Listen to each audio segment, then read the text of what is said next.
ನಾನು ತಾತ ಆಗ್ತಾ ಇದ್ದೀನಾ? ಇದೆಲ್ಲ ನಿಜನಾ? ಹೌದು ಸಾರ್ಥಿ, ಪಾರುಗೆ ತಲೆ ಸುತ್ತ ಬಂತಂತೆ. ಸಾವಿತ್ರಮ್ಮ ಚೆಕ್ ಮಾಡಿ ಪಾರು ತಾಯಿ ಆಗ್ತಿರೋ ವಿಷಯ ಹೇಳಿದ್ರಂತೆ. ನಾನು ನಿನ್ನೆ ರಾತ್ರಿ ಡಾಕ್ಟರ್ ಹತ್ರ ಕರ್ಕೊಂಡು ಹೋಗಿದ್ದೆ. ಪಾರು ತಾಯಿ ಆಗ್ತಿರೋ ವಿಷಯನ ಡಾಕ್ಟರ್ ಕನ್ಫರ್ಮ್ ಮಾಡಿದ್ರು.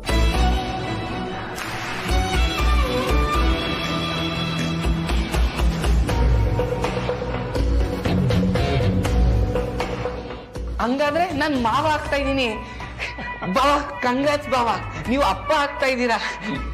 ಅಪ್ಪ ನೀನ್ ತಾತ ಆಗ್ತಿದ್ಯಪ್ಪ, ಕಂಗ್ರಾಟ್ಸ್. ಅಕ್ಕ ಕಂಗ್ರಾಚುಲೇಷನ್ ಅಕ್ಕ. ನಿನಗೂ ಕಂಗ್ರಾಟ್ಸ್ ಕಣೋ, ನೀನು ಮಾವ ಆಗ್ತಾ ಇದೀಯಾ.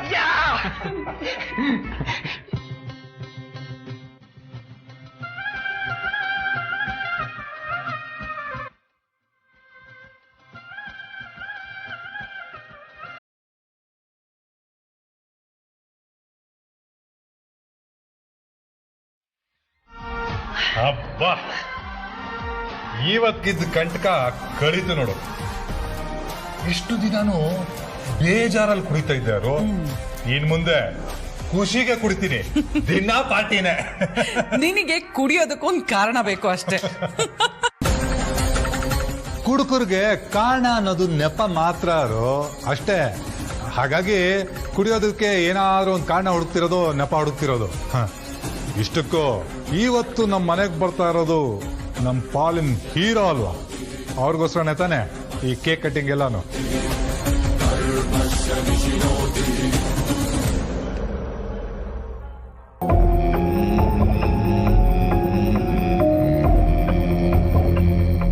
ಹೀರೋ ಅಲ್ಲ ಅಣ್ಣ, ಹೀರೋಯಿನ್ ಅಂತ ಹೇಳು.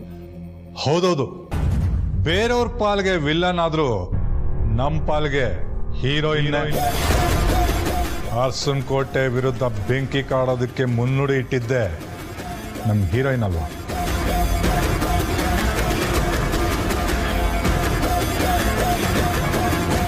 ಫೋನ್ ಮಾಡಿದ್ಯಾ?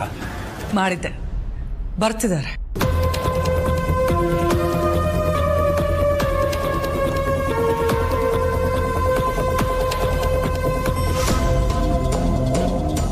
ಅರು, ಇನ್ ಮುಂದೆ ನಾನಂತೂ ಅರ್ಸನ್ ಕೋಟೆ ಸವಾಸಕ್ಕೆ ಹೋಗಲ್ಲ. ಯಾಕೆ ಹೇಳು? ಅರ್ಸನ್ ಕೋಟೆನ ನಿರ್ನಾಮ ಮಾಡೋದಕ್ಕೆ ಈಗ ಬರ್ತಿರೋ ನಮ್ಮ ಸಿಂಗಲ್ ಸಿಂಹನೇ ಸಾಕು. ಅವರು 1 ಹೆಜ್ಜೆ ಮುಂದೆ ಇಟ್ರೆ ಎದುರಾಳಿಗಳು 100 ಹೆಜ್ಜೆ ಹಿಂದೆ ಹಾಕ್ತಾರೆ. ಆ ತಾಕತ್ತು, ಧೈರ್ಯ, ಜಾಣ್ಮೆ ಇರೋದು ಅವರೊಬ್ಬರಿಗೇನೆ.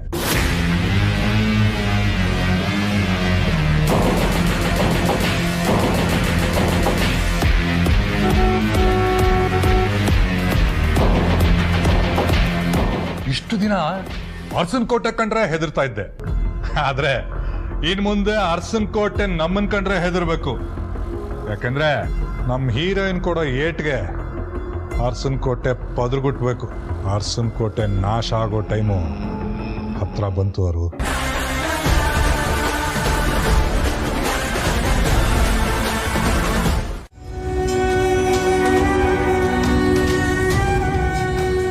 ನಾನು ಈ ವಿಷಯ ನಿಮ್ಮ ಹತ್ರ ಅಲ್ಲೇ ಹೇಳಿದ್ರೆ ನೀವು ಖಂಡಿತ ನನ್ನ ಮನೆಯಿಂದ ಹೊರಗೆ ಕಟ್ಕೊಂಡು ಬರ್ತಾ ಇರಲಿಲ್ಲ. ಆಗ ನಾವು ಆಸ್ತಿಲ್ ಪಾಲ್ ಕೇಳಬೇಕು ಅಂತಿದ್ದದ್ದು ಉದ್ದೇಶ ಏನಾಗ್ತಿತ್ತು ಯಜಮಾನ್ರೆ? ಒಂದು ವೇಳೆ ನಮ್ಮ ಉದ್ದೇಶನೇ ನಮಗೆ ಮುಖ್ಯ ಅಂತ ಹೇಳಿ ನೀವು ನನ್ನನ್ನು ಹೊರಗೆ ಕರ್ಕೊಂಡು ಬಂದಿದ್ರೆ, ಇಂಥ ಸಮಯದಲ್ಲಿ ಅವಳನ್ನ ಹೊರಗೆ ಕರ್ಕೊಂಡು ಬಂದ್ಬಿಟ್ನಲ್ಲ ಅಂತ ನೀವು ನೊಂದ್ಕೋತಿದ್ರಿ ಅಲ್ವಾ ಯಜಮಾನ್ರೆ? ಅದಕ್ಕೆ ನಾನು ಹೇಳಲಿಲ್ಲ. ದೇವರ ದಯದಿಂದ ಅಪ್ಪ ನಮಗೆ ಸಿಕ್ಕಿದ್ರು. ನಾನಿದ್ದೀನಿ ಅಂತ ಹೇಳಿ ಅವ್ರು ನಮ್ಮನ್ನ ಇಲ್ಲಿ ಕರ್ಕೊಂಡು ಬಂದು ನಮಗೆ ಧೈರ್ಯ ತುಂಬಿದ್ರು. ಸರಿ, ಈಗ ಬಂದ್ಮೇಲಾದ್ರೂ ವಿಷಯ ಹೇಳಿದ್ರೆ ಯಾಕೆ ಮುಚ್ಚಿಟ್ಟೆ? ನಿಮ್ಮ ಮನಸ್ಥಿತಿ ಸರಿ ಇರಲಿಲ್ಲ ಯಜಮಾನ್ರೆ. ಜೊತೆಗೆ ಪರಿಸ್ಥಿತಿ ನಮ್ಮ ಪರವಾಗಿರ್ಲಿಲ್ಲ. ನೀವು ಕೆಲ್ಸದ ಹುಡುಕಾಟದಲ್ಲಿದ್ರಿ. ನಿಮಗೆ ಕೆಲಸ ಸಿಕ್ಕಿದ ಮೇಲೆ ಈ ಖುಷಿ ವಿಚಾರನ ನಿಮ್ಮ ಹತ್ರ ಹಂಚ್ಕೊಳ್ಳೋಣ ಅಂತಿದ್ದೆ. ಆದರೆ ನಿಮಗೆ ಕೆಲಸ ಸಿಗ್ಲಿಲ್ಲ, ನೀವು ಆ ನೋವಲ್ಲಿದ್ರಿ. ಅದಕ್ಕೆ ಹೇಳಲಿಲ್ಲ ಯಜಮಾನ್ರೆ.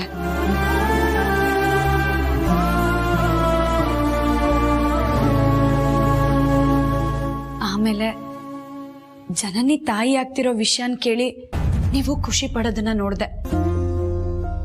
ಹಾಗೊಂದ್ ವೇಳೆ ನೀವ್ ತಂದೆ ಆದ್ರೆ ಅಂತ ನಾನು ನಿಮ್ ಹತ್ರ ಕೇಳಿದಾಗ ಅದು ಜಗತ್ತಿನ ಅತಿ ಖುಷಿ ಪಡೋ ಕ್ಷಣ ಅಂತ ಹೇಳಿದ್ರಿ. ಆಮೇಲೆ ಕಷ್ಟದಲ್ಲಿದ್ದಾಗ ತಾಯಿ ಆದ್ರೆ ಅಂತ ನಾನು ನಿಮ್ ಹತ್ರ ಕೇಳ್ದೆ. ನೀವ್ ಹೇಳಿದ್ರಿ ಮಕ್ಕಳು ದೇವ್ರ ಸಮಾನ ಅಂತ. ದೇವ್ರು ನಮ್ ಜೀವನದಲ್ಲಿ ಮಕ್ಕಳ ರೂಪದಲ್ಲಿ ಬಂದ್ರೆ ನಮ್ಗಿರೋ ಕಷ್ಟ ಎಲ್ಲ ಗಾಳಿಲಿ ತೂರ್ ಹೋದಾಗೆ ಅಂತ. ಆಗ ನಾನ್ ಧೈರ್ಯ ಮಾಡಿ ಈ ವಿಚಾರನ ನಿಮ್ ಹತ್ರ ಹೇಳ್ದೆ ಯಜಮಾನ್ರೆ. ಆದ್ರೂ ನಿಮಗ್ ನೋವಾಗಿದ್ರೆ ದಯವಿಟ್ಟು ನನ್ನ ಕ್ಷಮಿಸ್ಬಿಡಿ ಯಜಮಾನ್ರೆ.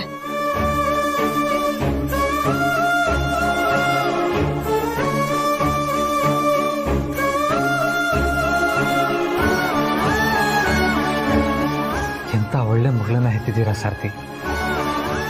ದುಡ್ಡು, ಆಸ್ತಿ, ಹೆಸರು ಏನ್ ಸಂಪಾದಿಸ್ತಾ ಇದ್ರು ಪರವಾಗಿಲ್ಲ, ಇವಳೆ ನಿಮಗ್ ದೊಡ್ಡ ಆಸ್ತಿ.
ಪಾರು, ಏನ್ ಯೋಚನೆ ಮಾಡ್ತಾ ಇದೀಯಾ?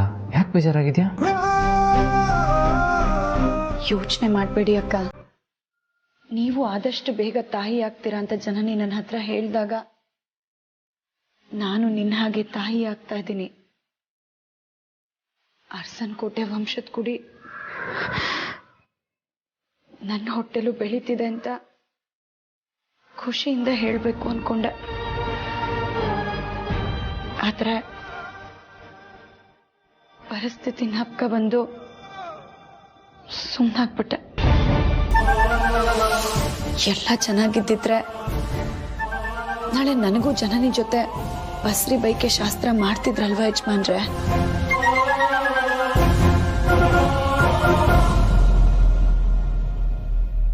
ಮನೆಯಿಂದ ಹೊರಗೆ ಬಂದು ನಿಮ್ ತಮ್ಮನ ಸಮಸ್ಯೆ ಎಲ್ಲ ಸರಿ ಮಾಡ್ತೀವಿ, ಅತ್ಯಮ್ಮನ ಹತ್ರ ನಡೆದ ವಿಷಯ ಎಲ್ಲ ಹೇಳಿ ವಾಪಸ್ ಅರಸನಕೋಟೆಗೆ ಹೋಗ್ತೀವಿ ಅನ್ಕೊಂಡಿದ್ದೆ.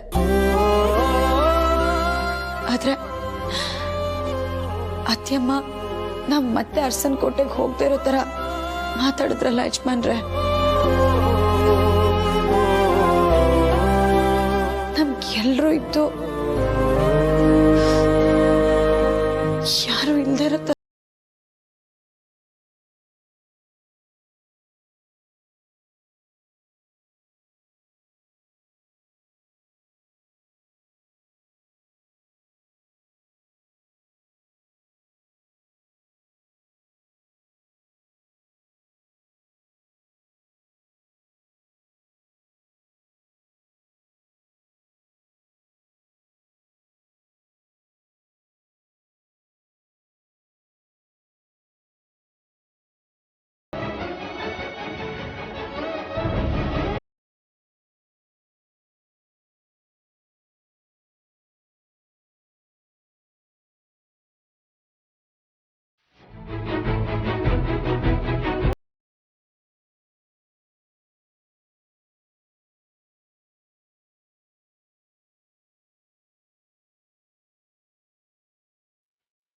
ದುಡ್ಡಿಗೋಸ್ಕರ ಮದುವೆ ಅನ್ನೋ ಪವಿತ್ರವಾದ ಸಂಬಂಧನ ವ್ಯಾಪಾರ ಮಾಡ್ಕೊಂಡಿರೋ ಇಂಥ ಕಾಲದಲ್ಲಿ ದುಡ್ಡಿಗಿಂತನೂ ಗಂಡ ಹೆಂಡತಿ ಸಂಬಂಧನೇ ಮುಖ್ಯ ಅಂತ ಹೇಳ್ತಾ ಇರೋ ನಿನ್ನನ್ನು ಹೆಂಡತಿಯಾಗಿ ಪಡ್ಕೊಂಡಿರೋದು ನನ್ನ ಪುಣ್ಯ ಪಾರು. ಬಡತನ ಕಷ್ಟಗಳ ಮಧ್ಯೆನೆ ಹುಟ್ಟಿ ಬೆಳೆದಿರೋ ನನಗೆ ಇದೆಲ್ಲ ಯಾವುದು ದೊಡ್ಡದಲ್ಲ ಯಜಮಾನ್ರೆ. ಆದ್ರೆ ಹೀಗೆಲ್ಲ ಆಯ್ತಲ್ಲ ಅಂತ ನೀವು ನೊಂದ್ಕೋಬೇಡಿ ಆಯ್ತಾ? ಸರಿ ಬಾರು, ಆದರೆ ನನಗೆ ಯಾರೂ ಕೆಲಸ ಕೊಡಿಲ್ಲ ಅಂದರೆ ಏನು ಮಾಡೋದು ಬಾರು? ನಾನು ದುಡಿತೀನಿ. ನಿಮ್ಮನ್ನ ಮಗುನ ನಾನು ಸಾಕ್ತೀನಿ ಅಂತ ಹೇಳಲ್ಲ, ಆದರೆ ನನ್ನ ಕೈಲಾದ ಮಟ್ಟಿಗೆ ನಾನು ನಿಮ್ಮನ್ನು ಚೆನ್ನಾಗಿ ನೋಡ್ಕೋತೀನಿ.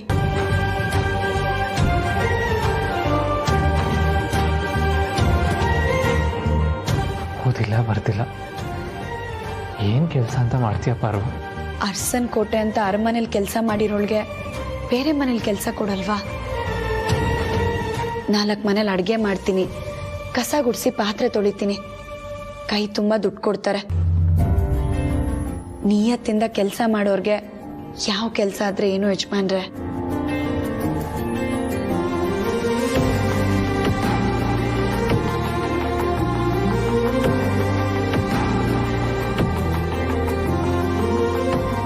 ನಾನು ಬದುಕಿರೋವರೆಗೂ ನಿನ್ನ ಯಾವ ಕೆಲಸಕ್ಕೂ ಕಳಿಸಲ್ಲ ಪಾರು.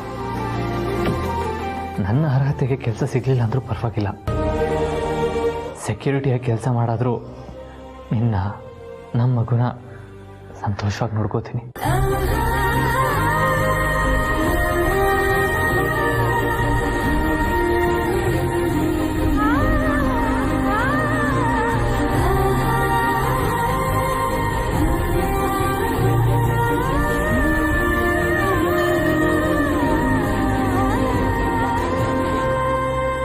ಯಜಮಾನ್ರೆ, ನಾವು ಅರ್ಸನ್ ಕೋಟೆಯಿಂದ ಬಂದ್ಮೇಲೆ ಬರೀ ನಮ್ಮ ಕಷ್ಟದ ಬಗ್ಗೆನೇ ಮಾತಾಡ್ತಾ ಇದ್ದೀವಿ. ಅಲ್ಲಿಂದ ಬಂದ ಉದ್ದೇಶನೇ ಮರ್ತು ಹೋಗಿದ್ದೀವಲ್ಲ ಯಜಮಾನ್ರೆ. ನಿಮ್ಮ ತಮ್ಮ ಹೊರದೇಶಕ್ಕೆ ಹೋದ್ರು, ಈ ವಿಷಯ ಆ ಶತ್ರುಗಳಿಗೆ ಗೊತ್ತಿದೆಯೋ ಇಲ್ವೋ? ಗೊತ್ತಿದ್ರೆ ಖಂಡಿತ ತಡೆಯೋ ಪ್ರಯತ್ನ ಮಾಡ್ತಾ ಇದ್ರು ಪಾರು. ಪ್ರೀತು ದುಬೈಗೆ ಹೋಗಿದ್ದೆ ಒಳ್ಳೇದಾಯ್ತು, ಇಲ್ಲ ಅಂದಿದ್ರೆ ಅವನ್ನ ಪ್ರತಿ ಕ್ಷಣ ಆ ಶತ್ರುಗಳು ಕಾಡ್ತಾ ಇದ್ರು.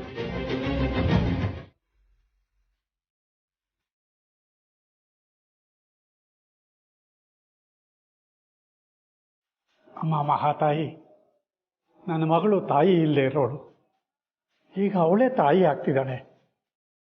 ಅವಳು ಹುಟ್ಟೋ ಮಗು ಮತ್ತೆ ಅವಳನ್ನ ನೀನೇ ಕಾದು ಕಾಪಾಡಬೇಕು ತಾಯಿ.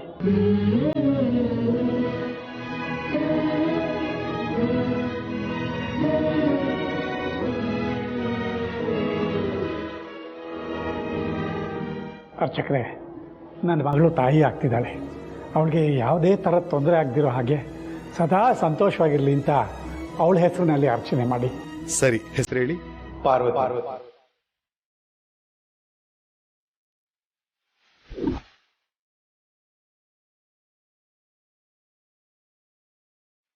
ಅಪ್ಪರೇ, ನೀವು ಪಾರ್ವತಿ ಹೆಸರನ್ನ? ಹನುಮಂತ, ಈಗ ನೀನು ಅರ್ಚಕರ ಹತ್ರ ಹೇಳಿದ್ನ ನಾನು ಕೇಳಿಸ್ಕೊಂಡೆ.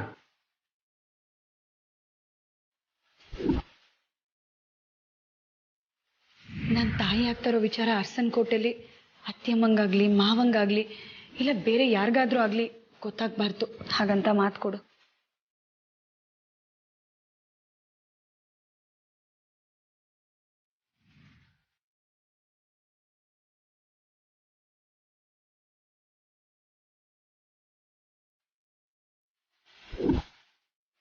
ಅಮ್ಮವ್ರಿಗೆ ಹೇಳಬೇಡಿ ಅಂತ ಪಾರು ಮಾತು ತಗೊಂಡ್ಲು. ಆದರೆ ಈಗ ನನ್ನಿಂದಾಗಿ ಅಪ್ಪವ್ರಿಗೆ ಗೊತ್ತಾಗುವ ಹಾಗಾಯ್ತು. ಇನ್ನು ಇವರು ಅಮ್ಮವ್ರಿಗೆ ಹೇಳದೇ ಇರ್ತಾರ? ದೇವ್ರೆ, ಏನು ಮಾಡಲಿ ಈಗ?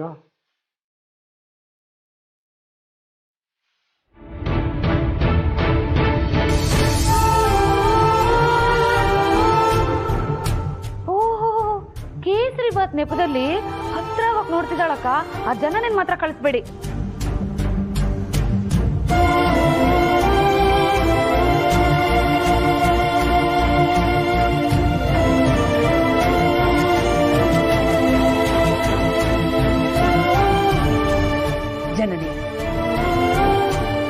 ನಿನ್ನ ಮನಸ್ಸಿಗೆ ಒಂದು ಸಣ್ಣ ಬೇಸರ ಆಗೋದು ನನಗಿಷ್ಟ ಇಲ್ಲಮ್ಮ.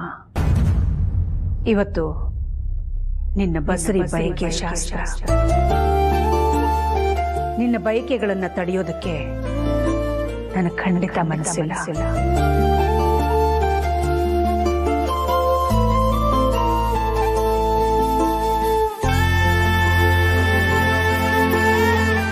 ಜನನಿ ಹುಷಾರು ಕಣಮ್ಮ.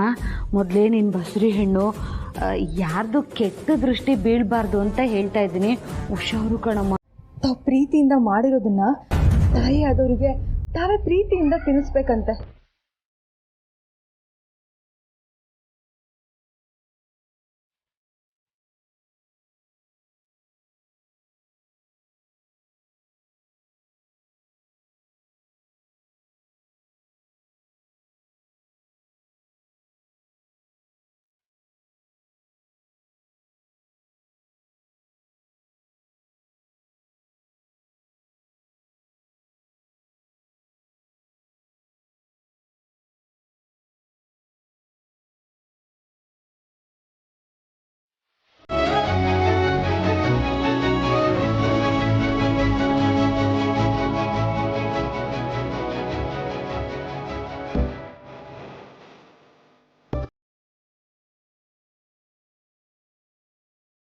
ಭಾವ, ನೀವು ನಮಗೆ ತಿನ್ಸಲ್ವಾ?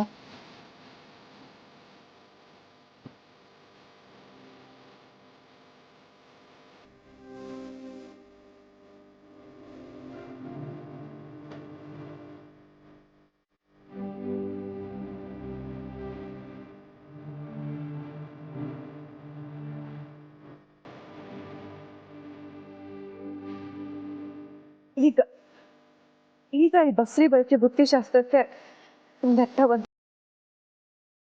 ಥ್ಯಾಂಕ್ಸ್ ಅಕ್ಕ. ಥ್ಯಾಂಕ್ ಯು ಬಾಬಾ.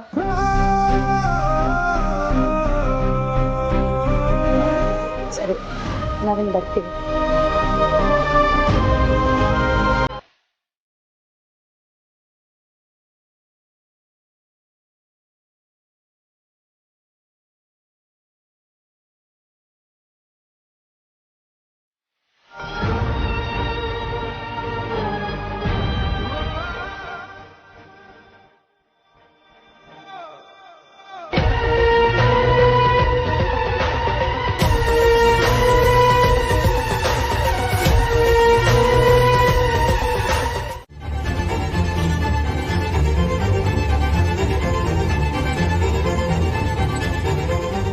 ನೋವು ಏನು ಅಂತ ನನಗೆ ಅರ್ಥ ಆಗುತ್ತೆ ಸಾರಥಿ. ನೀವೇನು ಯೋಚನೆ ಮಾಡಬೇಡಿ. ನಾನು ಸಾಲ ಮಾಡಿ ಆದರೂ ಪಾರ್ವತಿನ ತುಂಬ ಚೆನ್ನಾಗಿ ನೋಡ್ಕೋತೀನಿ.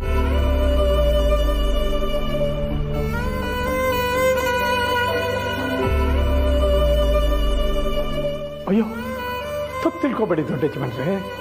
ಪಾರುನ ನನಗಿಂತ ನೀವೇ ಚೆನ್ನಾಗಿ ನೋಡ್ಕೋತೀರಿ ಅಂತ ನನಗೆ ಚೆನ್ನಾಗಿ ಗೊತ್ತು. ಬರೀ 4 ಹಣ್ಣು ತಂದ್ರಲ್ಲ ಅಂತ ಬೇಜಾರಾಗ್ತಿಲ್ಲ.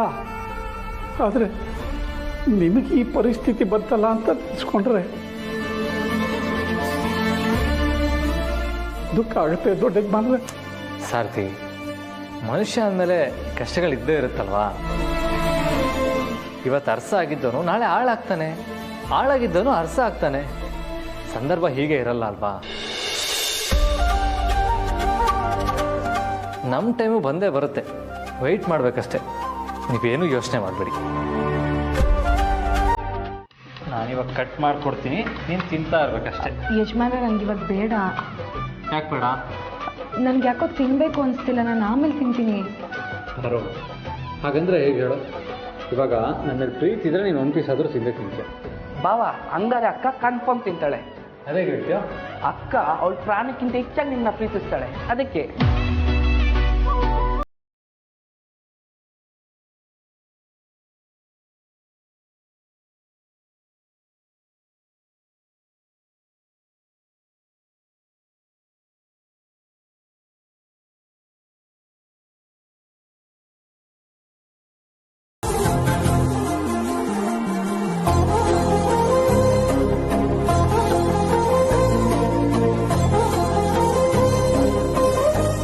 ನೋಡಿದ್ರೆ ಬಾಬಾ, ಏನಂದೆ ನಾನು?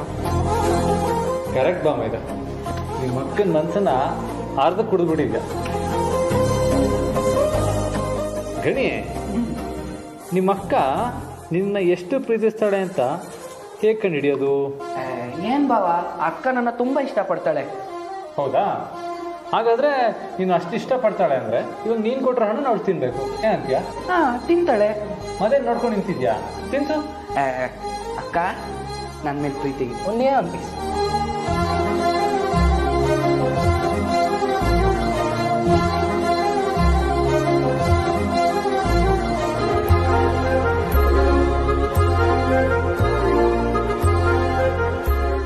ಅಪ್ಪ ನೀನು ತಿನ್ಸು, ನಿನ್ ಮೇಲೂ ಪ್ರೀತಿ ಇದೆಯಾ ಇಲ್ವಾ ಅಂತ ಗೊತ್ತಾಗ್ಬೇಕು ತಾನೆ.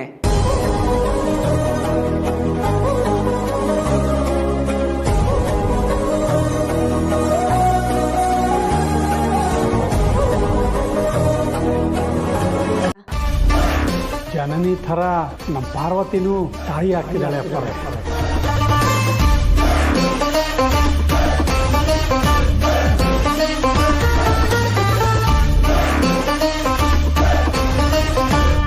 ಇಲ್ಲಿ ಬರೋವರೆಗೂ ನಂಗೆ ತುಂಬ ಯೋಚನೆ ಆಗಿತ್ತು.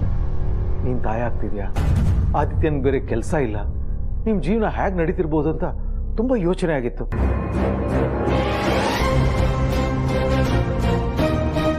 ಆದರೆ ಇಲ್ಲಿ ಬಂದ್ಮೇಲೆ ಗೊತ್ತಾಯ್ತು, ಬಡತನಕ್ಕೆ ಖುಷಿ ಯಾವತ್ತೂ ಅಡ್ಡಿ ಆಗಲ್ಲ, ಖುಷಿಯಾಗಿರಕ್ಕೆ ಮನಸ್ಸಿರ್ಬೇಕಷ್ಟೇ ಅಂತ.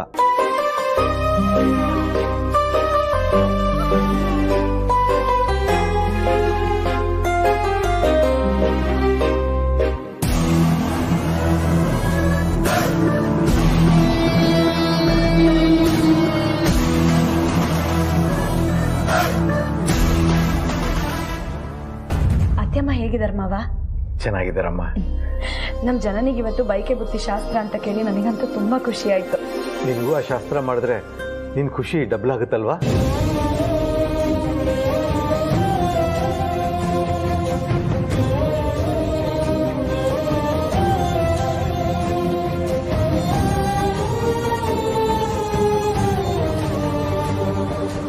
ಹೌದಮ್ಮ, ಅರಸನಕೋಟೆಯಲ್ಲಿ ನಮ್ಮ ಎರಡನೇ ಸೊಸೆಗೆ ಶಾಸ್ತ್ರ ನಡೀತಾ ಇದ್ರೆ ಇಲ್ಲಿ ನೀನ್ ಮೊದಲನೇ ಸೊಸೆ, ನಿನಗೂ ಶಾಸ್ತ್ರ ಆಗ್ಬೇಕಲ್ವಾ?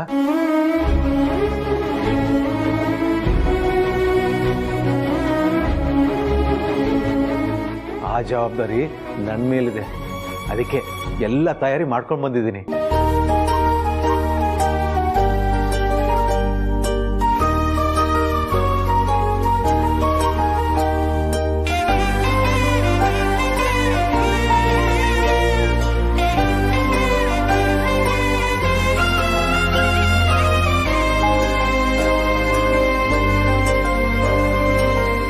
ಯಾಕಂದ್ರೆ ಅರಸನಕೋಟೆ ಹಿರಿ ಸೊಸೆಯಾಗಿ ನಿನ್ ತಾನೇ ಮೊದಲು ಬಯಕೆ ಬುತ್ತಿ ಶಾಸ್ತ್ರ ಆಗಬೇಕು.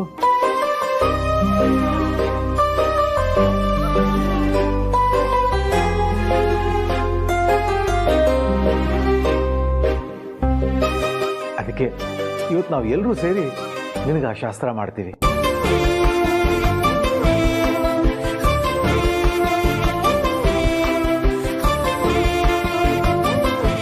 ತಗೊಮ್ಮ, ಇದರಲ್ಲಿ ಒಡವೆ ಸೀರೆ ಇದೆ, ತಗೊಂಡು ಬೇಗ ರೆಡಿಯಾಗಿ ಬಾ.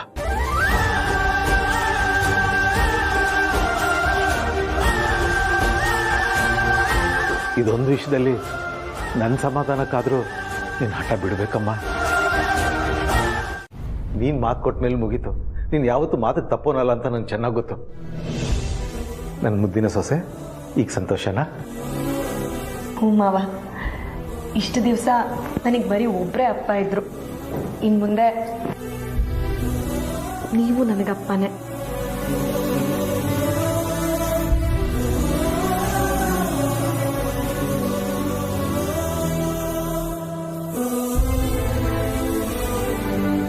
ಮಗಳಿಗಿಂತ ಹೆಚ್ಚಿನ ಪ್ರೀತಿ ತೋರಿಸ್ತೀರಾ, ಕಾಳಜಿ ಮಾಡ್ತೀರಾ. ನಿಮಗೆ ಸೊಸೆ ಆಗಿರೋ ನಾನೇ ಅದೃಷ್ಟವಂತೆ.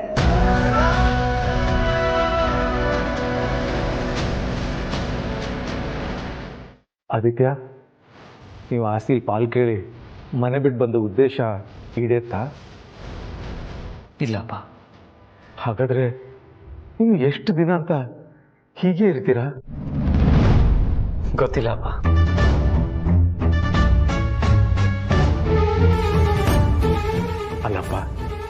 ಇಬ್ರು ಸೊಸೆಂದರು ತಾಯಿ ಆಗ್ತಿದ್ದಾರೆ. ಎಂಥ ಖುಷಿ ವಿಚಾರ. ಆದರೆ ಯಾರೊಬ್ರು ಈ ಖುಷಿನ ಸರಿಯಾಗಿ ಹಂಚ್ಕೊಳಕ್ಕಾಗ್ತಾ ಇಲ್ಲ, ಎಂಜಾಯ್ ಮಾಡೋಕ್ಕಾಗ್ತಿಲ್ಲ. ನೀವಿಬ್ರು ಇಲ್ಲಿದ್ದೀರಾ, ಪ್ರೀತು ದುಬೈಲಿದ್ದಾನೆ.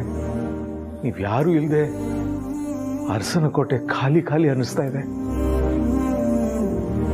ಸದ್ಯ ಆ ಮೋನಿಕಾ ಅನ್ನೋ ಹುಡುಗಿ ಮನೆಯಿಂದ ಹೊರಗೆ ಹೋದ್ಲು.